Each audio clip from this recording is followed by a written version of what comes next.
Zero Malabar സഭയെ 12 വർഷക്കാലം നയിച്ച സീറോ മലബാർ സഭയുടെ തലവനും പിതാവുമായിരുന്ന മാർ ജോർജ് ആലഞ്ചേരി പിതാവ് കാക്കനാട് മൗണ്ട് സെൻറ് തോമസിലുള്ള ഭവനത്തിൽ നിന്നും പടിയിറങ്ങി ചങ്ങനാശ്ശേരിയിൽ താമസിക്കുന്നതിനെപ്പറ്റി വിവിധ ഓൺലൈൻ മാധ്യമങ്ങളിൽ വന്ന വിവാദങ്ങൾക്ക് വിരാമമിട്ടുകൊണ്ട് PRO സീറോ മലബാർ സഭയുടെ PRO father doctor Tom Olikkarottu ഔദ്യോഗിക പ്രസ്താവന ഇറക്കി.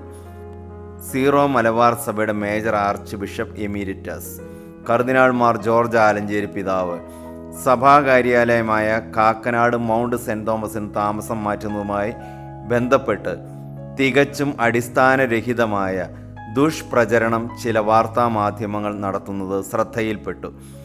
2023 ഡിസംബർ 7 മേജർ ആർച്ച് ബിഷപ്പ് സ്ഥാനത്തുനിന്ന് രാജിവെച്ച് വിശ്രമ ജീവിതത്തിലേക്ക് പ്രവേശിച്ച അഭിമന്യ ആലഞ്ചേരി പിതാവ് മൗണ്ട് സെൻറ് തോമസിലുള്ള ശാലോം ഭവനിൽ താമസിച്ചു വരികയാണ്.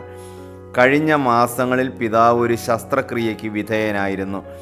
ഇതിനെ തുടർന്ന് പിതാവിൻ്റെ പ്രായവും ആരോഗ്യസ്ഥിതിയും കണക്കിലെടുത്ത് ആശുപത്രി സമീപത്തുള്ള ഒരു താമസ സ്ഥലം കണ്ടെത്തണമെന്ന് ഡോക്ടർമാർ അദ്ദേഹത്തോട് നിർദ്ദേശിക്കുകയുണ്ടായി.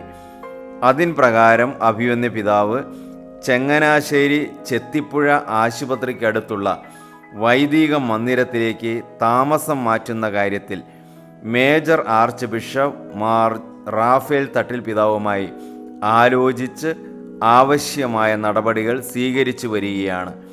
വസ്തുതകൾ ഇതായിരിക്കുകയാണ്. ഇപ്പോൾ വാസ്തവ വിരുദ്ധമായ കാര്യങ്ങൾ ദുരുദ്ദേശപരമായി ചില മാധ്യമങ്ങൾ പ്രചരിപ്പിക്കുന്നത്.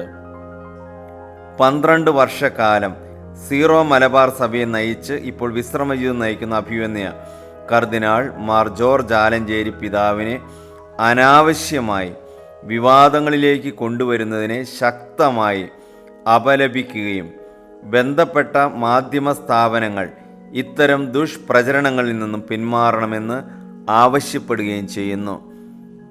ഇന്ന് സീറോ മലബാർ സഭയുടെ ഔദ്യോഗിക കാര്യാലയമായ സെൻറ് തോമസ് മൗണ്ടിൽ നിന്നും സഭയുടെ PRO അറിയിച്ചതാണിത്.